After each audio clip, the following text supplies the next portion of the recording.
የዛሬ እንግዳይ በኪነ ጥበቡ ህይወታቸውን ያሳለፉ አንጋፋ ልንላቸው የምንችል ግለሰብ ናቸው። አርቲስት አባይነህ ደጀኔ ይባላሉ። ስለሳቸው እንግዲህ ወደ ኋላ መለስ ብለን ያሳለፉትን የህይወት ውጣ ውረድ የህይወት ታሪክ ምን ይመስላል የሚለውን አብረን እየተጨዋወትን ቆይታ እናደርጋለን። አብራችሁን ቆዩ። በመጀመሪያ ለቃለ መጠይቃችን ፈቃደኛ ስለሆኑና ስላከበሩን እናመሰግናለን። እሺ እኔም ለዚህ ቃለ መለለስ መርጠሽ እዚህ አካባቢ ስለጋበዝሽኝ እጅግ በጣም አመሰግናለሁ። ጥሩ እንግዳዬ ከኮምቦልቻ ነው እንግዲህ ተጉዘው እዚህ ስቱዲዮአችን የተገኙ። ጉዞ እንዴት ነበር? ጉዞ በጣም ቆንጆ ነበር። በጣም ደስ ይላል። እንኳን ደህና መጡ ብለናል። እንኳን ደህና ቆያችሁን ብያለሁ እኔም። እሺ እንግዲህ ወደ ጨዋታችን ልንገባ ነው። በኪነ ጥበቡ ነው እድሜዎትን ያሳለፉት። ስለሱ ወደ ኋላ መለስ ብለን እንጨዋወታለን።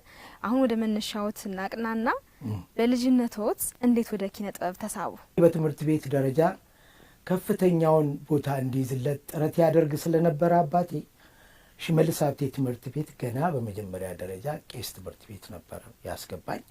ከዛ ያው በፊት በዛን ወቅት ማለት ነው ከአንደኛ ክፍል ደብል ፕሮሞሽን ወደ ሶስተኛ ክፍል ለምን ቄስ ትምህርት ቤት ረዘም ያለ ጊዜ ቆይቻለሁ።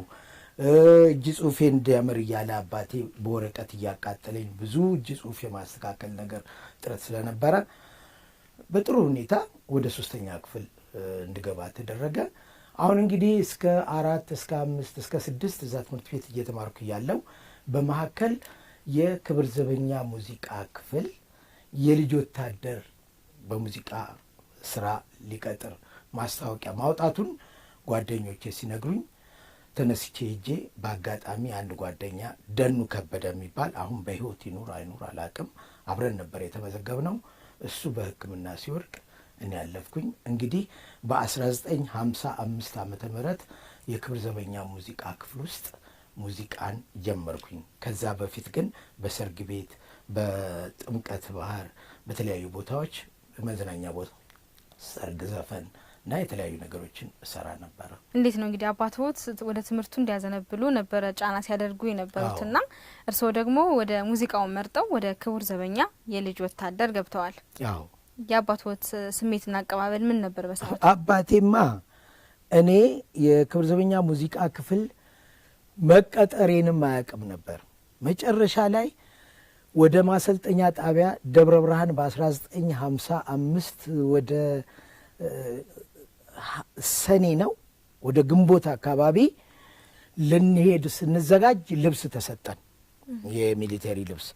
ይሄ ትልቁ የክብር ዘበኛ ኮፍያ፣ ቅጠልያ፣ ካኪ፣ ጫማ፣ የተለያዩ ነገሮች በዛ ለማሰልጠኛ ጣቢያ የሚጠቅም በሙሉ ተሰጥቶን እንደ ነገ ልንሄድ ስንል ነው ያንን እቃ ይዤ የመጣሁት። እቤት አስቀመጥኩኝ።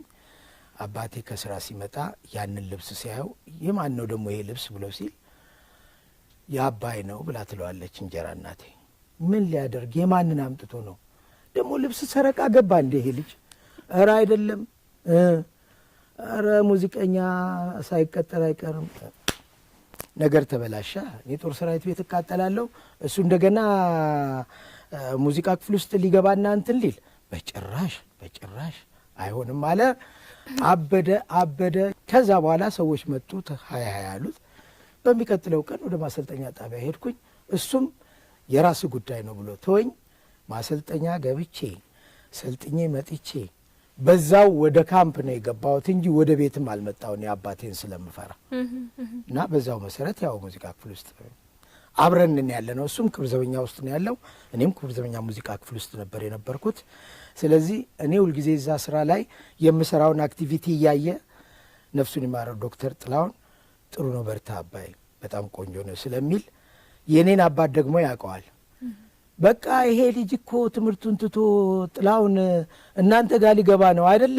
ዝም ትላለምና ተው፣ የ10 አለቃ ደጀኔ አይታወቅም ወደፊት የሚሆነው፣ ስለዚህ ዝም በል ብሎት እንደምንም እነሱ የነበሩት የሙዚቃ ክፍል ድምፃውያን በሙሉ እንደምንም ብለው ሸንግለውት ያው ከዛ በኋላ ምን ይላል መጨረሻ ላይ ስገባም ስወጣም እቤት ውስጥ ገባው። አበቃቃ። ከዛ በኋላ ቀጠለ። በሰራዊት ውስጥ እያለሁኝ የነበረ ጊዜ እዛው ካምፕ ነው ያለነው። እሱ ወታደር ፖሊስ ነው የዛ የአካባቢ ጥፋት ምናምን ሙዚቃ ክፍል ውስጥ እኛ የልጅ ወታደሮች ካጠፋን በሙሉ ይሰበስበንና እነሱን ቁጭ አድርገው እኔን አውጥቶ ይቀጣኛል። ልቤ እስኪጠፋ ድረስ ደቦል ይቀጣኛል። በቃ እስከ መጨረሻ ለምን ለልጇ አደላ ብለው እንዳይሉት ነው እንጂ ለእኔ ጠቅሞኝ አይደለም።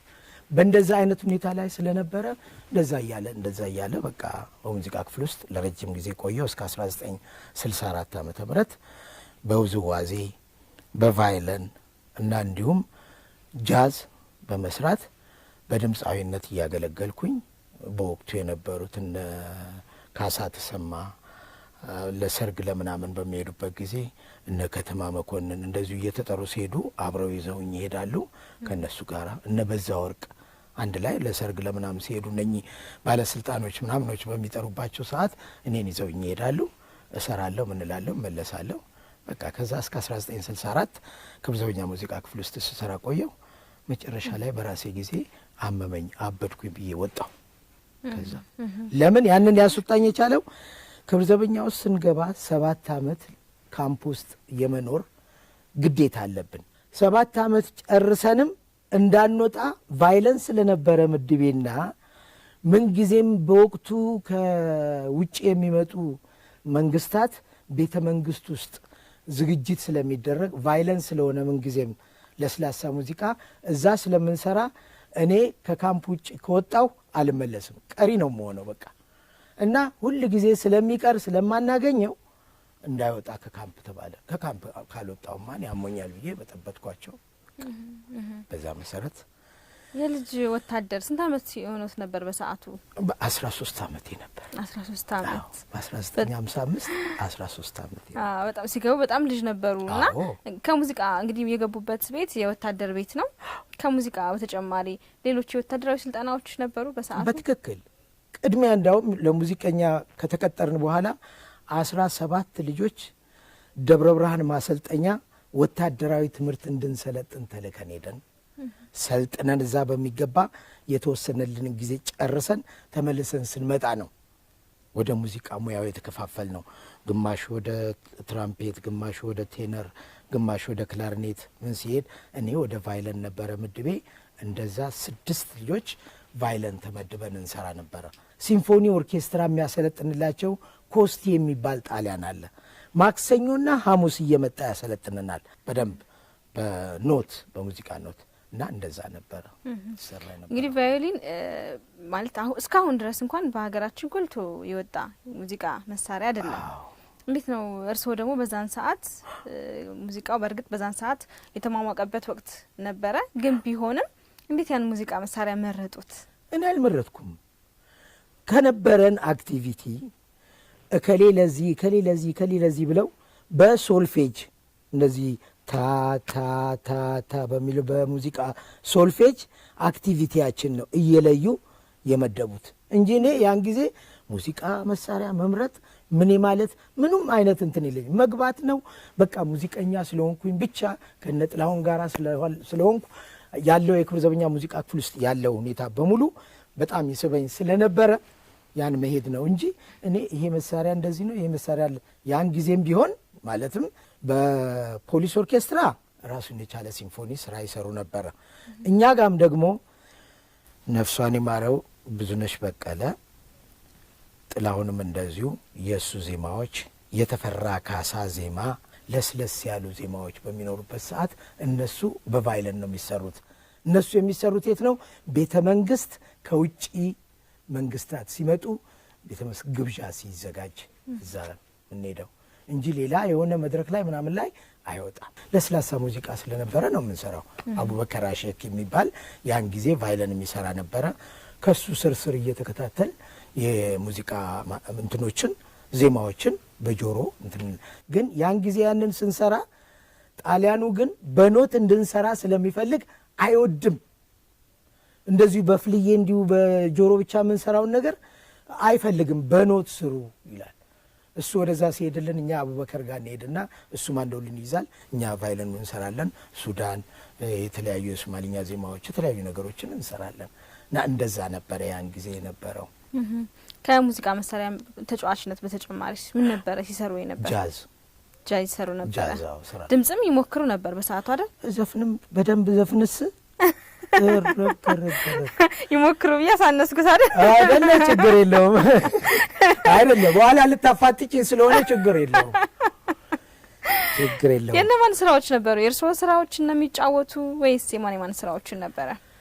እኔ በመሰረቱ ቀደም ሲል በሰርግ ዜማ ነው እንደዚሁ ጥምቀተ ባህር ላይ የሚሰራው ያየለ የከበደ የሚል አይደለም። ዝም ብሎ መስራት ነው። ጥሩ ዜማ ካለ አጃቢ ይበዛል። ያ ያጨበጨበ ምን እያለ ጥምቀት ታቦት ከወጣ በኋላ እዛ እናደርሳለን። በማግስቱ ሚካኤል ያለ ይጨፈራል። ተመልሰን ወደሚገባበት ቦታ እናገባለን። ሆያልን መግባት ነው እና ከዛ መንስኤ ነው። ከዛ ስንነሳ ነው እንግዲህ ይህንን የመጀመሪያ የሰርግ ዜማዎችን በሸክላ ለማስቀረጽ እድሉ የገጠመኝ። ከዛ በኋላ ነው ጓደኛዬ አየለ ማሞ የሚባል ስቲል አሁንም አለ ብዙዎችን የሚረዳኝ እዚህ ደረጃ እንድደርስ ያደረገኝ እሱ ነው። ሁለታውን ምን ጊዜም ቢሆን አረሳው። ምክንያቱም አቅሙ አልፈቅድ አለው እንጂ አባይ እዚህ የምትገኝ ሰው አልነበርክም ይላል ስቲል። እኔ ደግሞ ጤናውን ከሰጠኝ በሙያዬ ሰርቻለሁ። አጋጣሚ ሆነና ያለ ገንዘብ ሙያ በመውደድ እዚህ ደረጃ ላይ ነው ያለው።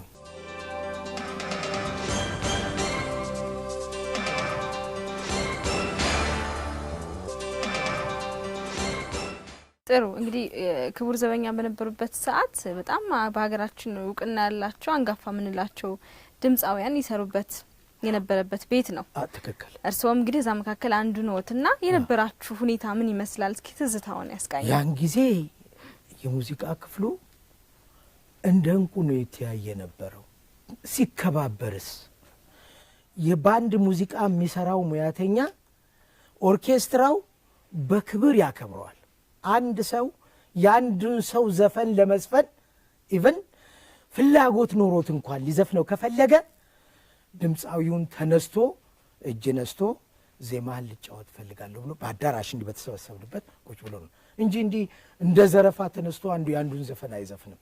ስለዚህ የነበረው የሙዚቃ ፍላጎት የነበረው የህዝቡ እርስ በርስ መዋደድ ለኪነ ጥበቡ የነበራቸው ፍቅር ስቲል አሁን በህይወት ያሉትም በህይወት የሌሉትም እኔ በአይነ ህሊናዬ አያቸዋለሁ። እንግዲህ ከክቡር ዘበኛ በቃኝ ብለው ወደ ሀገር ፍቅር ነው ያመሩት። ወደ 10 ዓመት ነው የቆዩት ማለት ነው ክቡር ዘበኛ? ክቡር ዘበኛ 7 ዓመት ነው። ከዛ ወደ ሀገር ፍቅር ከ1955 እስከ 1964 9ኛ ዓመት ገባሽ? ከዛ እንደወጣሁኝ አገር ፍቅር ውስጥ ያን ጊዜ እኔ እንደወጣሁ ያሬድና እዝራ የሚባሉ በሀገር ፍቅር ውስጥ የነበሩ ዜማዎች ማነው ኦርኬስትሮች አሉ። ዳዊት የወጣቱ ክፍል ሲሆን እዝራ ደግሞ የእንትን ነበር የባህል ዜማ ነው። ስለዚህ ለዚህ ለያሬድ ለሚባለው ወጣቱ ክፍል ውዝዋዜ አሰልጣኝ ሲፈለግ እኔ ከክብር ዘበኛ እንደወጣው ወደዛ እንድገባ የተለያዩ የነበሩትና ሌሎችም እነ ጥላሁን ሁሉም እዛ እንድገባ እንትን አሉኝ። ሄድኩኝ። እዛ የተወሰነ ጊዜ ሰራሁኝ። ግፋ ቢል ወደ 5-6 ወር ያህል መሰለኝ እዛ የሰራሁት። ከዛ በተረፈ በ1964 የሰካራም ሸንጎ እሁድ ዕለት መድረክ ላይ ሲሰራ እዛ ቦታ ላይ ስራ ከሰራም በኋላ በሚቀጥለው ቀን ሀረር 3ኛ ክፍለ ጦር ጥሪ አድርገውልኝ ስለነበረ ያንን ተነስቼ ወደዛ ሄድኩኝ። ለአባቴ ሲሄድ ምንድነው ያልኩት? መቼም አሁን በህይወት የለም። ጓደኛዬ አለሙ የሚባል ፖሊስ ኦርኬስትራ ሲምፎኒ ሀረር ሊያገባ ስለሆነ ለሰርግ ጠርቶኛል መሄዴ ነው ብዬ አታልየው ነው ሄድኩት። በቃ ሄድኩ። ጥሪ ስለነበረብኝ ሲሄድ በክብር ተቀበሉኝ። ፖሊስ ሰራዊት ከአዲስ አበባ የተለያዩ የሙዚቃ ሙያተኞችን በማምጣት እዛ አሰልጥኖ 3ኛ ክፍለ ጦር፣ ምስራቅ በረኛ ፖሊስ፣ ጦር አካዳሚ የሙዚቃ ክፍል 3ቱ ለዘመን መለወጫ ዝግጅት ያቀርባሉ ሀረር አዳራሽ ውስጥ እና በዛን ሰዓት ፖሊስ ሰራዊት እነኛን አዳዲስ ሙዚቀኞችና አዳዲስ ሙያተኞችን አምጥቶ ስለነበረ ቤዚስት፣ ድምፃዊ እነ ሰለሞን የሞተው እነሱ እነ ወጋየው ሌሎች ጥሩ የሆነ ዝግጅት አድርገው ስለነበረ 63 ላይ ጦር ሰራዊትን ከመድረክ ነው ያባረሯቸው። ይሄ እልህ አለበት የሙዚቃ ክፍሉ።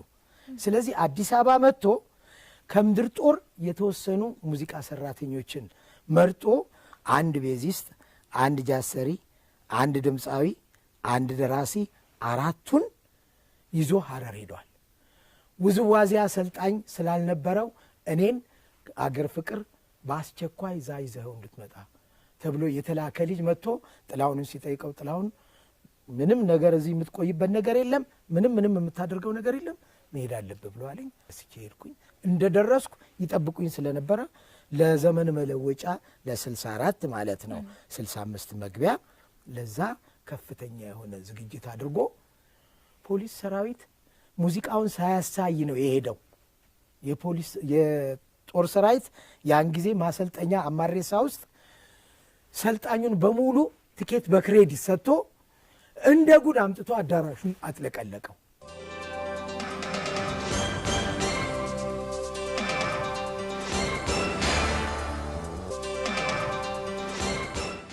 እንግዲህ ጨዋታችን በጣም ደስ ይላል። ተመልካቾቻችንም የተዝናኑ እንደሆነ ተስፋ አድርጋለሁ። እኔ ደስ ብሎኝ እየተጨዋወትን ነው የምንገኘው። አመሰግናለሁ። እሺ ቀደም ያሉ ድምፃውያን ስንመለከት የብዙ ባለሙያ ባለቤት ናቸው። በተለይ በኪነ ጥበቡ የውዝዋዜም የሙዚቃ መሳሪያም የድምጽም እና እርስዎ ሲያወሩም እየታዘብኩ ነበረ። ሙዚቃ ይጫወታሉ፣ ሙዚቃ መሳሪያ ይጫወታሉ፣ እንዲሁም ደግሞ ውዝዋዜ መወዛወዝም በማሰልጠን ደረጃ ሰርተዋል። ምንድነው ይሄው ሚስጥሩ? እኔ ውስጡ ጠልቆ መግባት ነው። በቃ ለገንዘብ ወይም ለተለያዩ ነገሮች አልነበረም። ያን ጊዜ የነበረው የሙዚቃ ስሜት ነው፣ ስሜቱ ነው። እኔ አሁን ጃዝ እየመታው እዘፍን ነበር። ያንን ደግሞ አሁን በአካል በህይወት ያሉ በሶስተኛ ክፍለ ጦር የነበሩ ወይም ሀረር አካባቢ እኔን የሚያውቁኝ ሰዎች መድረክ ላይ ወጥቼ ጃዝ እየመታውኝ እዘፍን እንደነበረና እዚህ አሁን ኮምቦልቻን በመጣሁበት ጊዜ ሌሎች የሙዚቃ ክፍሎች ጋር ሶአሰ ምናምን የሚለው እዚህ ከዛ አሁን የሶስተኛ ክፍለ ጦርን የሙዚቃ ስሜቱን ነው የጠየቅሽኝ። እዚህም ሆኖ ጃዝ እየመጣው ስዘፍን እንደነበረ ማንም ሰው ያውቃል። ባለቤቴ ራሷ ታውቃለች እንዴት እንደሆነች። እኔ ጃዝ እየመታሁኝ ሊመለከቱ መጥተው ለመሸለም መታ ማለት ነው። ጃዝ እየሰራው ጥላ ነው የሄደችው። እዛው ላይ ጃዙ ላይ ጥላ ነው የሄደችው። ይሄ በህይወት ያሉ አሁን ይሄን በትክክል በምስክርነት መናገር ይችላሉ። አሁን እሷም አብራኝ ነው ያለችው። ወደ ሙዚቃ ስራዎት እንምጣና በሸክላ ሙዚቃ ሳትመዋል። እንዲያውም እንደሰማሁት ከሆነ በተለይ ደግሞ በሸክላ የሰርግ ሙዚቃ ሲታተም እርስዎ የመጀመሪያ እንደሆኑ ሰምቻለሁ። ትክክል። እስኪ ስለሱ እናወራ። የሰርግ ዜማ በሸክላ ለማስቀረጽ የመጀመሪያው ለመሆን ያበቃኝ ጓደኛዬ አየለ ማሞ ነው። እኔ ይህንን ጉዳይ ምንም ነገር እንትን አልል ነበር። ዘፈኑን ስሰምና በተለያዩ ቦታዎች በሚዘፈንበት ሰዓት ሰዎች እኔን በዛ ድምፅ፣ በዛ ስራ፣ በዛ ዘፈን ቆንጆ አይነት አያያዝ ያለ መሆኑን ስለሚያውቅ እሱም እዛ ሙዚቃ ክፍል ውስጥ አብረን ስለነበርን ይህን ዜማ ለምን በሸክላ አታስቀርጽም አለኝ። እንዴት አድርጌ ማንን አውቄ? ማንንም አላቅም እኔ። ስለዚህ ማድረግ የምንችለው ነገር ካለ ፕሮሰስ እንጀምራለን አለኝ። እሺ አልኩት።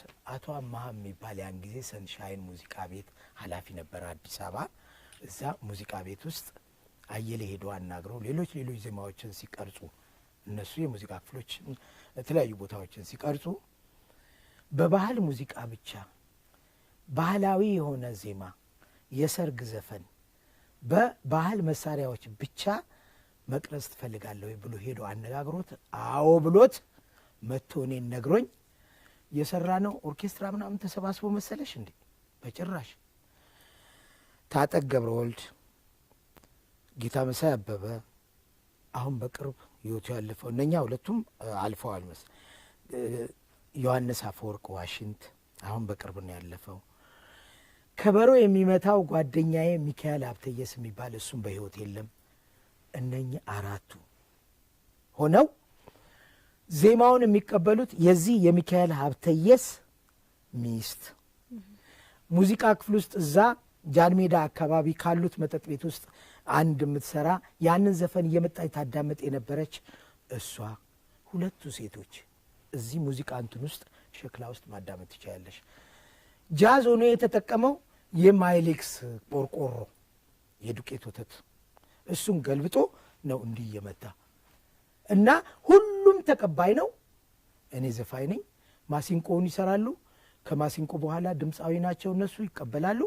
ማሲንቆውን እየሰሩ ይቀበሉኛል። በዛ መሰረት ደምቆ ሲሰራ ታምራት አሰፋ በወቅቱ ነፍሱን ይማረው ኢትዮጵያ ሬዲዮ ጣቢያ ስቱዲዮ ወስዶን ለመቅረጽ ቀጠሮ ሰጥቶን እየተለማም ያዝ እኮ ነው እንጂ ይሄ እንደዚህ ነው ለ3 ቀን ለ4 ቀን ልምምድ ምናምን ይሆን የለም። በቃ 5-6 ቀን ነው መጣን። ያዝ ተሰራ። ታምራት በቀጠረን ዕለት ማለት ነው ድል ያለ ዝናብ ወቀጠን። በቃ እዛ ሲሄድ ትዝ ይለኛል እስከ ዛሬ ያ እንደዛ አይነት ዝናብ መቱኛ ያውቅም። ያ ተቀረጸ። የት ነው የታተመው?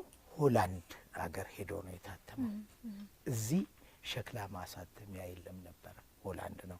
ስለዚህ የሰርግ ዜማውን በሸክላ ለማስቀረጽ እድሉ የገጠመኝ እኔ ነኝ። ስንት ሙዚቃዎች ነበሩ? 3 ናቸው። 3 ሙዚቃዎች ናቸው። ግጥምና ዜማ የማን ነበር? የእርስዎ ነው? ረኔቴ ዜማው የህዝብ ነው፣ ግጥሙ የኔ ነው። አጀስት ተደርገዋል፣ አሬንጅሜንት አድርጌዋል ለማለትም በተቻለ መንገድ መስተካከል በሚችለው መልክ እንዲህ እንትንን ባልንጀሬም የሚለው ዜማው የህዝብ ነው፣ ግጥሙ ግን የኔ ነው። አንቺ ቆንጆ የሚለው ወይም የበረሃ ሎሚ የሚለው ግጥሙ የሻምበል አፈወርቅ ዮሐንስ ነው፣ ዜማው የኔ ነው። በእንደዛ አይነት አጀስት ተደርጎ ነው የተሰራው። ተመልካቾቻችን ሙዚቃው እንግዲህ ቆየት ባለ ጊዜ ስለተሰራ ቪዲዮ የለውም። ከ3 ሙዚቃዎችም የተወሰነ አንዳንድ ሀሳብ ቢያንጎራጉሩልኝ ደስ ይላል። አንቺ ቆንጆ ጽጌረዳ የበረሃ ሎሚ ነሽ፣ አሁን የታግኝቼ ላጫውትሽ። አንቺ ቆንጆ ጽጌረዳ የበረሃ ሎሚ ነሽ፣ አሁን የታግኝቼ ላጫውትሽ። ውበቷ በስሜት ጽጌረዳ ሕይወት የሚረዳ ጽጌረዳ መንፈስ የምትማርክ ጽጌረዳን እንደ ጽጌረዳ ፍጹም መልከ መልካም ጽጌረዳ ምንም የማይቀራት ጽጌረዳ ሁሉንም የምትበል ጽጌረዳ በውበቷ ጥራት ጽጌረዳ አንቺ ቆንጆ ጽጌረዳ የበረሃ ሎሚ ነሽ፣ አሁን የታግኝቼ ላጫውትሽ።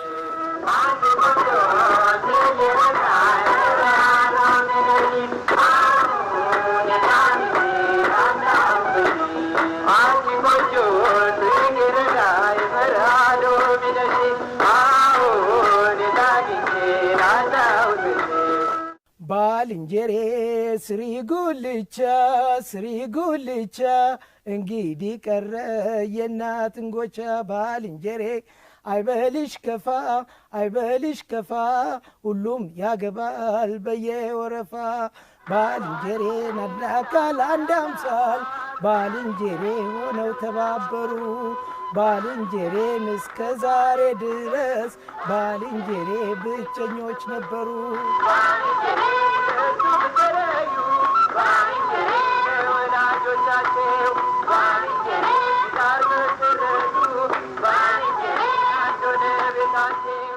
ረነይቴ ረነይ ረነይቴ ረነይ ረነይ ረነይ ረነይ ረነይ ረነይ ረነይ ረነይ ረነይ ሳምራዬ ሳምራዬ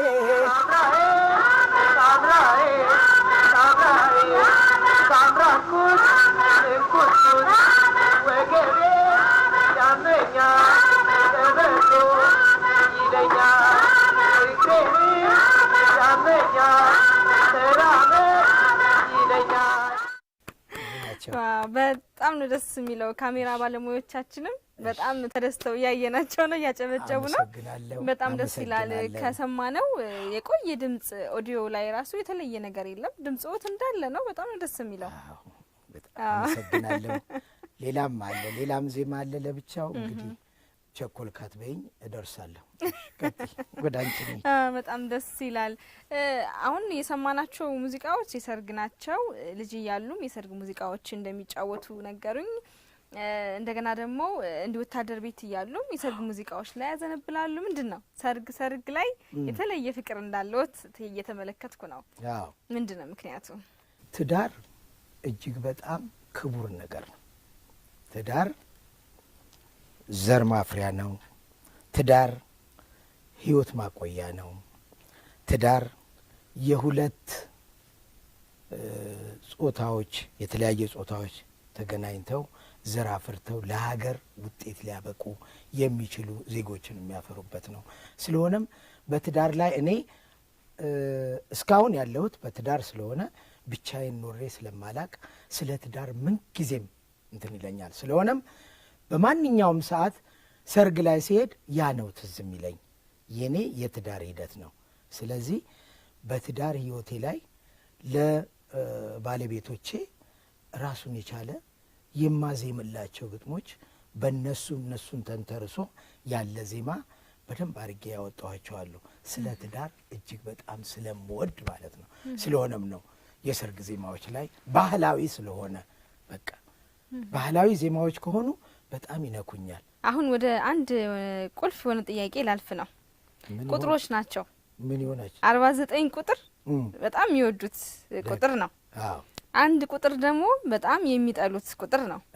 55 ቁጥር ደግሞ በጣም ያከብሩታል። ያን ቁጥር ምንድን ነው ሚስጥሩ? በጣም የተለየ ነገር ነው። እንግዲህ በቁጥር 3 ቁጥሮችን ለይቶ ለዛ 3 ቁጥሮች ደግሞ የተለየ ስሜት ያለው 49 ቁጥርን እወደዋለሁ። እሺ 49 ቁጥርን የምወድበት ዋናው ምክንያት ቀደም ሲል እንደነገርኩሽ አባቴ ፊደል አያውቅም። ስሙን እንኳን ወታደር ቤት ደሞዝ ሲቀበል በጣቱ እንዲየፈረመ ነው ይወስድ የነበረው። ፊደል ላስተምርህ፣ እንዴት አንተ የኔ ጓደኛ ሆነህ በጣት ትፈርማለህ በሚል በቀለ ገብረ ማርያም የሚባል ጓደኛው ደ ጀ ኔ ድ ን ቁ የምትለዋን ፊደል ብቻና ቁጥሮችን 0 1 2 3 ብሎ እስከ 9። አሁን እቺ 0 እዚች ጋር ብትመጣ 10፣ እቺ 0 2 ጋር ብትመጣ 20 እያለ ቁጥሮችን በደንብ አስተምሮታል እና እንትን ብሏል። ታዲያ እኔ ሽመልስ ሀብቴ ትምህርት ቤት ከአንደኛ ክፍል ወደ 3ኛ ክፍል ፈርስት ሴሚስተር ተፈትነው እንዳሉ ነው የገባሁት። በደብል ፕሮሞሽን ነው እዛ የገባሁኝ እና እዛ እንደገባሁኝ ያው ወረት ስለነበረ እዛ 3ኛ ክፍል ገብቷል ምናምን የሚባል ጥሩ አይነት ስም አገኛለሁ ከሚል አኳያ ጥረት አደርግ ነበረ። ማለትም ፈርስት ሴሚስተር ተፈትነው ሰከንድ ሴሚስተር ሊፈተኑ የተወሰነ ጊዜ ሲቀር ነው የገባሁት። አሁን ከዛም ጓደኞች እያልኩኝ ዘፈን ስዘፍን ያሳዩኛል።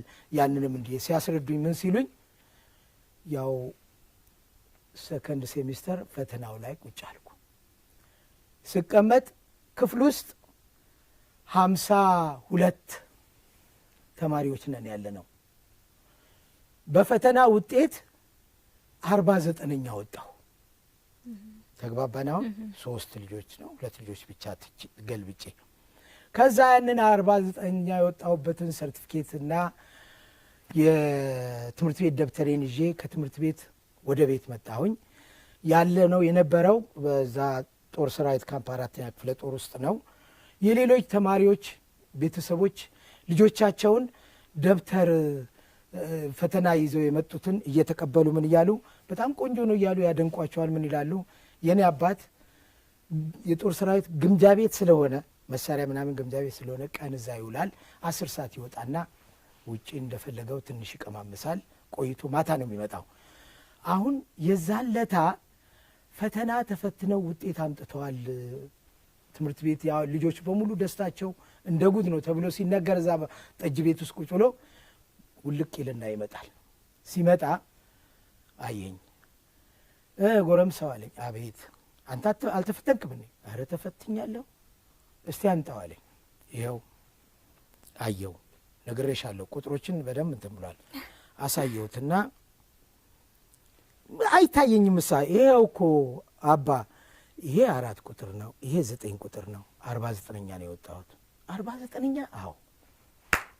አይዞ 49ኛ ከሆንክማ ነገ ብዙ ታመጣልኛለህ፣ አይዞ አለኝና ወደ አሁኑ ይዞኝ መርካቶ ይዞኝ መርካቶ ልብስ ስፌት ቤት ይሄ ተሰፍቶ እንደ ሬድሜድ ስቀሉኝ አውርዱኝ የሚል ልብስ አለ አይደል? ኮትና ሱሪ ገዛልኝ። ያን ኮትና ሱሪውን ለበስኩ። ፎቶ ቤት ገባን። ፎቶ ቤት ገባን። ከእሱ ጋር ቀጥ ብዬ ፎቶ ተነሳው። ስጋ መሸጫ ልኳንዳ ገባን። ከዚህ ቁረጥ ከዚህ ቁረጥ ከዚህ ቁረጥ ሲል በፌስታል ሙሉ ስጋውን አሸከመኝ። ተያይዘን ቤት ገባን። እራት ተሰራ፣ ቡናው ተፈላ፣ ከጎረቤት ሰው ተጠራ። ምንድን ነው ልጄ 49ኛ ወጥቶ መጥቷል። በቃ ነገ በምንም አይነት ማንንም እጁንም አላይም፣ የማንንም ኮከብ አላይም፣ ልጄ ኮከብ ይጭናል አለ። ዝም አሁን ይሄ ሰውዬ እንዲህ ካደረገ ደግሞ ለሚቀጥለው ማለትም ሰርድ ሴሚስተር አለ፣ ለሚቀጥለው በደንብ ካጠናሁ የበለጠ ጥሩ ሽልማት ሊሰጠኝ ይችላል አልኩና የሰርድ ሴሚስተር ጥናቴን በደንብ አርጌ ወገቤን አጥብቄ ጥናቱን ቀጥ ብዬ ስማር ፈተና ላይ ከ3ኛ ክፍል ቢ አንደኛ ወጣሁ። ወጣሁኝና ከ49 ወደ አንደኛ ወጣሁ። ከዛ በኋላ በነበረው ቀደም ሲል የነበረውን ቁጥር አሻሽሎ እዚህ ደረጃ ላይ የደረሰ ስለሆነ አሁንም ይህንን የምስጋና ሽልማት ስንሰጠው የወላጅ ድጋፍ እንዳይለየው የሚል ወረቀት ተጽፎ ሽልማት በሽልማት ወረቀት መጽሐፍ ተይዞ ግሪን ፕራይመር ነች። ያው ግሪን ፕራይመር ነች እሷ እና ሪደር ስሪ አንድ ላይ አድርገው ያን ሰጡኝ። እቤት መጣሁ። ሰርቲፊኬት እንግዲህ በሴሚስተር ነው። በአንድ ሴሚስተር 49 ወጣው። ሁለተኛ ሴሚስተር ላይ አንደኛ፣ ሶስተኛ ሴሚስተር ላይ ሁለተኛ ሴሚስተር ፈተና መጨረሻው ላይ ነው የገባሁት። ፈተና ሲገቡ 49 ወጣሁ። አሁን ሰርድ ሴሚስተሩን በደንብ ተማርኩ። በቃ ተምሬ አንደኛ ወጣሁ። ያንን ከ3ኛ ቢ አንደኛ ወጣሁ። ያ የምስክር ወረቀት ተሰጠኝ። ያስኩና እኔም እንደ ተማሪዎች ሁሉም ወደ የቤታቸው ሲሄዱ እኔም ወደ ቤት መጣሁ። ይጠብቅ ነበረ ፈተናዋን እንዴት እንደሆነች ይጠብቃል። ከዛ በኋላ ውጪ ቆይቶ ስለነበረ የመጣው አንተ አለኝ። አቤት። ዛሬ መቼም ልታስደስተኝ ይገባል። ጥሩ ውጤት እንደምታመጣ ደስተኛ ነኝ፣ እርግጠኛ ነኝ አለ። አዎ አልኩት። እሺ አለኝና አሳየኝ አለኝ። አሳየሁት። ሽልማት የተሰጠኝ ወረቀት እዚህ ጋር አለ። ሰርቲፊኬቱን ነው አሳየሁት። የት አለ? እንደ ባለፈው ቁጥር የለውም። ምሳ አለው። ደግሞ መምህሩ ወይ ደመቅ አድርጎ ቢጽፈውስ አንድ ቁጥር እንዲሁ ጫር ነው ያደረጋት። አሳየሁት። አባይ ታታልለኛለህ እንዲህ አለኝ። ኧረ እኔ አላታልልህም። ታዲያስ? ይሄው እኮ አንደኛ ነኝ እኮ አንድ ቁጥር ነው እዚህ ጋር አለው። አንድ ቁጥር? አዎ። ምንድን ነው አንድ ቁጥር? አንድ ቁጥር ነው በቃ የተማሪ አንደኛ። ተው እንጂ እኔን ነው የምታታልለኝ? አንድ ቁጥር ይዘህ ትመጣለህ ትምህርት ቤት። እስካሁን ድረስ እኔ ሌት ተቀን የምለፋው ከሰው ፊት ታድነኛለህ ብዬ ለአንተ እንትን የምለውን አንድ ቁጥር ይችል አንድ ጭረ ነው የምትመጣው? አፍንጫዬ ላይ ወረወረኝና ጥሎ ወጣ። መጀመሪያም ከመጣበት ጠጅ ቤት ገባ። እዛ ሄዳ ግጥም አድርጎ ብትን ብሎ ጠጥቶ መጣ። ሲመጣ 2 ሰዓት አካባቢ ከረማታ ነው። እንደዚህ 1 2 3 እንደዚህ 10 ክፍሎች አሉ። እዚህም 10 ክፍል አለ፣ በዚህ በኩል አለ። ትልቅ አዳራሽ ነው። በቆርቆሮ ነው የሚከፋፈለው። እዛ ውስጥ ነው። 2 ሰዓት ላይ ሲመጣ ግማሹ ዘግቷል፣ ግማሹ ተከፍቷል። ቤቱ ግማሹ እንትን ብሏል። አሁን እኔን እሱ ሲገርፈኝ ማለት ነው እንዳይገላግሉት የሁሉንም ሲያይ ክፍት ሲሆን ተመልሶ ይዞ ሄደ። እዛው 4 ሰዓት ከምናምን አካባቢ መጣ። 4 ሰዓት መጣ። ሲመጣ ሁሉም ተዘግቷል በሩ። የሁሉንም ከውጭ በሩን የሁሉን በዚህ 10 በዚህ አለ የ20ውንም ሸነጎረው። በቃ በሙሉ ዘጋባቸው። ከኛ በር በስተው ገባ። ሲገባ አለ እንዴ አባይ አለሁኝ አልኩኝ። ራት አልበላም ማለት ነው። ያው ራት ይበላል። ራት ከበላ በኋላ አይተኛ። እኔ ግን አባቴ ስቆ ካናገረኝ አለኝ እንደምገረፍ አውቀዋለሁ። አሁን የዛን ለታ ተናዶ የሄደ መሆኑን ስለማቅ በወዴ ልብስ ከውስጥ ለብሼ የጦር ሰራዊት ብርድ ልብስና ካሊም ነበር። ይሄ እንደዚህ ሰማያዊ ቀይ ምናምን ድሮ ከአልጋ ስር ተብሎ የሚነጠፋለ እሱ ተነጥፎ እሱ ላይ ለብሼ ተኝቻለሁ። አንድ አንሶላና ያችን የጦር ሰራዊት ብርድ ልብስ ለብሼ ተኝቻለሁ። እራት በልቷል እንዴ ይሄ ልጅ? አዎ በልቶ ነው የተኛው። እንዴት? እኔ ሳልመጣ አይደለም እርሶ ስለሚቆዩ ይብላ ብዬ ሰጥቼው ነው የበላው። በልቷል። አዎ ዛሬማ ከኔ ጋር ነው የሚበላው።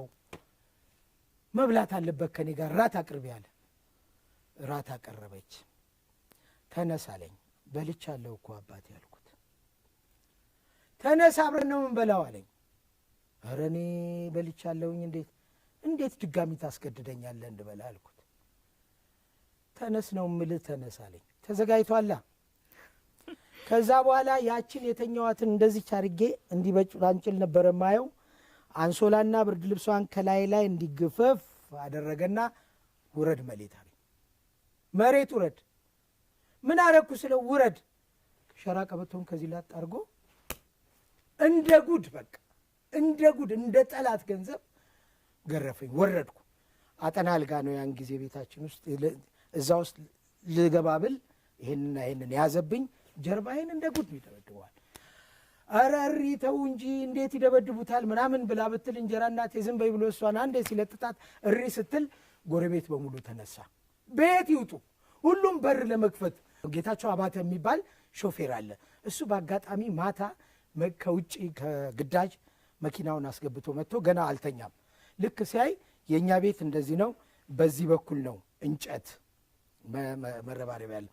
ልክ ከዛች በዛች በእንጨቷ ይዘልና እኛ ቤት ውስጥ ገብቶ እሱን እጁን ይዞት ቀበቶውን ከነጠቀው በኋላ ምን ሆነው ነው ያስራል ቀደጀኔ? እንዴት እንደዚህ አድርገው ደበድባሉ ልጆን? ተው እባክህ ተው፣ ምንም ነገር እኔ እንድታናግረኝ አልፈልግም።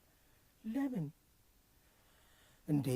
እኔ ይማርልኛል ብዬ ሌት ተቀን ለፋለሁኝ። አንድ ቁጥር ይዞልኝ ይመጣል ከትምህርት ቤት። ተመልከተ ውስጥ ያንን ሰርቲፊኬት ሰርቲፊኬቱን ሲያየው ያኛው እንትን ያለ ነው ሲያየው አንደኛ ነው። 49ኛ ቢወጣ ኮትና ሱሪ መርካቶ ወጥቶ አሰፋለት። ካለው ከክፍሉ ከ52 ልጅ አንደኛ ቢወጣ ግን በቀበቶ ገረፈው። አያችሁ ያለ መማሩ። ስለዚህ ሁላችሁም ቤተሰቦች ነንና ልጆቻችንን እንዴት አድርገን መያዝ እንደሚገባን ምናምን አስራ አለቃ ደጀኔ ምናምን ሁሉም ሳቁበት። በዚህ ምክንያት አንድ ቁጥር ስላስገረፈችኝ በፍጹም አልፈልጋትም። በፍጹም። ወደ ተመልካቾቻችን የእንግዳ ዝግጅታችን ይህንን ይመስል ነበር። ግን ጨዋታችን በጣም ሰፊ ስለሆነ ወደ ክፍል 2 ልንልከው ነው። በሚቀጥለው ሳምንት የዚህን ቀጣይ ክፍል ይዘንላችሁ እንቀርባለን። እስከ ሳምንት ሰላም ሆኖልን። አንቺ ቆንጆ ጽጌረዳ የበረሃ ሎሚ ነሽ፣ አዎን የታግኝቼ ላጫውትሽ። አንቺ ቆንጆ ጽጌረዳ የበረሃ ሎሚ ነሽ፣ አዎን የታግኝቼ ላጫውትሽ። ውበቷ በስሜት ጽጌረዳ ሕይወት የሚረዳ ጽጌረዳ መንፈስ የምትማርክ ጽጌረዳን እንደ ጽጌረዳ